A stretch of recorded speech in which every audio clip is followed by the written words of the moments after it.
আসসালামু আলাইকুম everyone, welcome to নিশাস creativity. আজকের ভিডিওতে ৫৫ বছর আগের একটা পুরনো ট্রাঙ্ক ডেকোরেট করে দেখাবো। এই ট্রাঙ্কটা আমার বাবার ছাত্র জীবনের সময়কার, তখন তিনি স্কুলে পড়তেন। এর মধ্যে ১৯৭২ সালের একটা পেপারও পেয়েছি, এছাড়া পুরনো কিছু চিঠিও ছিল। ট্রাঙ্কটা ডেকোরেট করতে আমার প্রায় ৫ দিন সময় লেগেছে, তবে এই কাজগুলো করতে যেহেতু আমি খুব ভালোবাসি তাই অনেক বেশি এনজয় করেছি। আমার বাবা এই ভিডিওটা দেখলে নিশ্চয়ই অনেক বেশি খুশি হবেন। আপনারা প্লিজ আমার বাবার জন্য দোয়া করবেন। আর আজকের ভিডিওতে এই ট্রাঙ্ক ডেকোরেশন ছাড়াও এটা দিয়ে ঘর সাজানোর আইডিয়াও শেয়ার করব।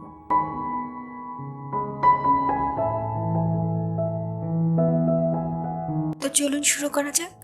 ট্রাঙ্কটা প্রথমে হোয়াইট এনামেল কালারের সাহায্যে কালার করে নিয়েছি। হোয়াইট কালার শুকানোর পর ইয়েলো কালার করে নিয়েছি।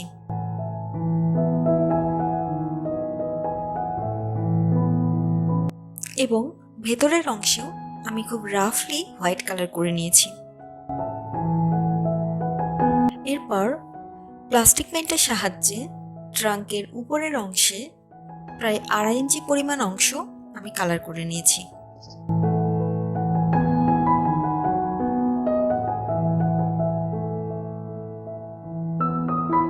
এই সাদা রঙের উপর মূলত আমি মেজেন্টা কালার অ্যাপ্লাই করব, কিন্তু হলুদের উপর মেজেন্টা কালার অ্যাপ্লাই করলে শুকানোর পর তা লাল রঙে পরিণত হয়, তাই প্রথমে সাদা রং লাগিয়ে নিচ্ছি।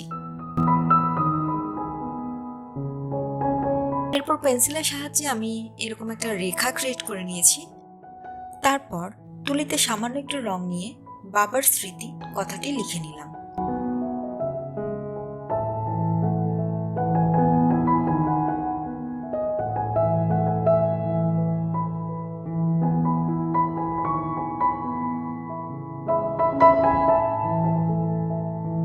এরপর একটা স্পঞ্জ দিয়ে হোয়াইট কালারের উপর ম্যাজেন্টা কালার অ্যাপ্লাই করে নিয়েছি।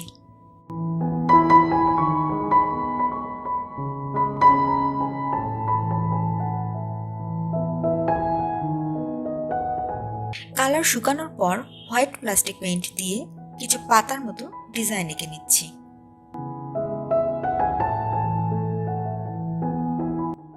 প্যাস্টেল গ্রিন কালারের সাহায্যে আরো কিছু পাতা এঁকে নিচ্ছি।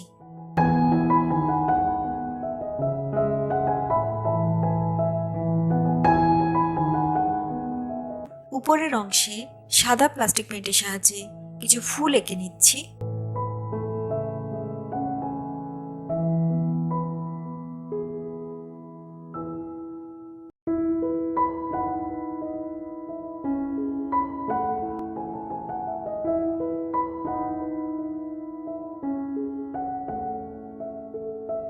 ব্ল্যাক কালারের সাহায্যে বর্ডার লাইন এঁকে নিলাম।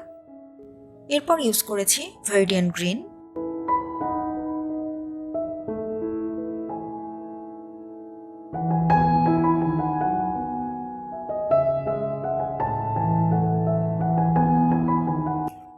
লেমন ইয়েলো কালারের সাহায্যে 3 নাম্বার ব্রাশ দিয়ে কিছু স্ট্রোক দিয়ে নিচ্ছি।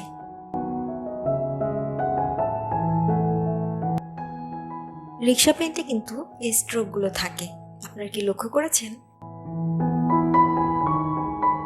কাজটা দেখে আপনাদের কঠিন মনে হচ্ছে কিনা জানি না, কাজটা কিন্তু খুব সহজ, আপনারা ট্রাই করতে পারেন।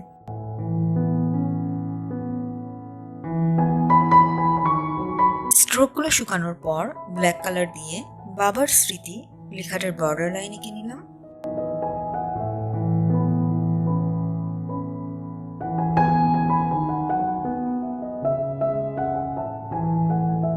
আর লেখাগুলোর মধ্যে কিছু পোলকা ডটও এঁকে নিলাম। উপরের অংশের কাজ শেষ।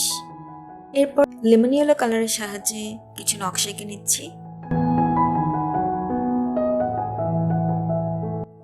একদম নিচের অংশে প্যাস্টেল গ্রিনের সাহায্যে 6 নাম্বার ব্রাশ দিয়ে কিছু স্ট্রোক দিয়ে নিয়েছি। মাঝের মেজেন্টা কালারের উপর লেমন ইয়েলো কালার দিয়ে 5 পাপড়ির কিছু ফুল এঁকে নিচ্ছি এবং ফেটালো গ্রিনের সাহায্যে কিছু পাতা এঁকে নিচ্ছি। সব শেষে পায়া লাগানোর পালা।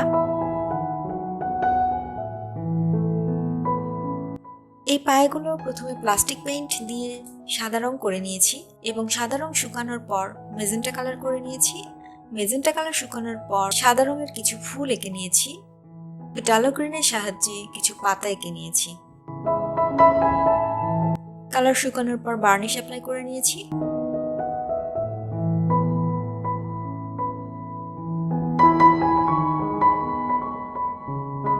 পায়াগুলো সংযুক্ত করতে আমি ফেভিবন্ড গ্লু ইউজ করেছি।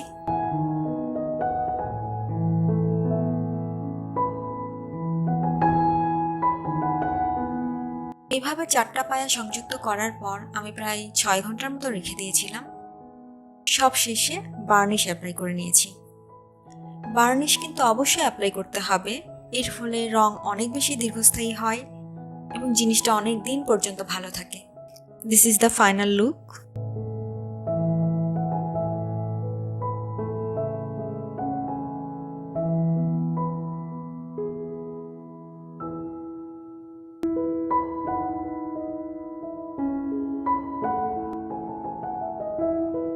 এবার চলুন কথা না বাড়িয়ে আমরা ঘরটা সাজানো শুরু করে দিই। প্রথমে আমি একটা তোষক নিয়ে নিলাম, এর উপর সাদা রঙের একটা বেডশিট বিছিয়ে নিলাম। টাইডাই করা কুশনগুলো আমি বানিয়েছি। এর পাশে রেখে দিলাম মনস্টার অ্যাডানসনি। এরপর আমার বানানো অর্গানাইজার এবং আরো কিছু প্ল্যান্ট রাখলাম। অপর প্রান্তে রাখলাম কিছু ক্যান্ডেলস। পাশে আমার মায়ের প্রিয় নয়নতারা গাছটি রাখলাম। সাইড টেবিল হিসেবে ট্রাঙ্কটা এখানে রাখলাম। আমার মায়ের বানানো ডুয়েলিটা বিছিয়ে তারপর একটি মাটির পাত্রে পর্যাপ্ত পানি নিয়ে নিলাম। এর মধ্যে ফোম শিটের একটি পদ্ম রাখলাম। দেখতে খুব সুন্দর দেখাচ্ছে, তাই না? এরপর আমি যে জিনিসটি দেখাচ্ছি এটা আমার মৃত নানির নিজের হাতে সেলাই করে ডিজাইন করা এক টুকরো কাপড়। অতীতে এই ধরনের সেলাই করা লেখা বাধাই করে ওয়ালমেট হিসেবে ব্যবহার করা হতো। এই পুরনো জিনিসগুলো আমার ভীষণ পছন্দ, আর এটা আমি এখানে এইভাবে রাখবো। সাজানো বলতে গেলে এখানেই শেষ, কিন্তু আজকে ডেকোরেশনের মূল আকর্ষণ যেহেতু এই ট্রাঙ্ক, তাই ট্রাঙ্কের উপর থেকে এই জিনিসগুলো সরিয়ে পাশে রাখবো যেন ট্রাঙ্কের ডিজাইনটা ভালোভাবে বোঝা যায়। দিনের কথা ভুলবি কি রে, হায় ও সে চোখের দেখা, প্রাণীর কথা সে কি ভোলা যায়। পুরানো সেই দিনের কথা ভুলবি কি রে, হায় ও সে চোখের দেখা, প্রাণীর কথা সে কি ভোলা যায়। And this is the final look. ভিডিওটি কেমন লাগলো আপনাদের মতামতের অপেক্ষায় রইলাম। ভালো লাগলে অবশ্যই একটি লাইক, কমেন্ট এবং শেয়ার করতে ভুলবেন না। আমার ইউটিউব চ্যানেল নিশাস ক্রিয়েটিভিটি সাবস্ক্রাইব করার অনুরোধ রইল। ফেসবুক পেজ নিশাস ক্রিয়েটিভিটি ফলো দেওয়ার অনুরোধ রইল এবং আপনারা সবাই ভালো থাকবেন। আল্লাহ হাফেজ। একটি বারাই রে সখা, প্রাণীর মাঝে আয়, মোরা সুখের দুঃখের কথা কব, প্রাণ জুড়াবে তাই। একটি বারাই রে সখা, প্রাণীর মাঝে আয়, মোরা সুখের দুঃখের কথা কব, প্রাণ জুড়াবে তা।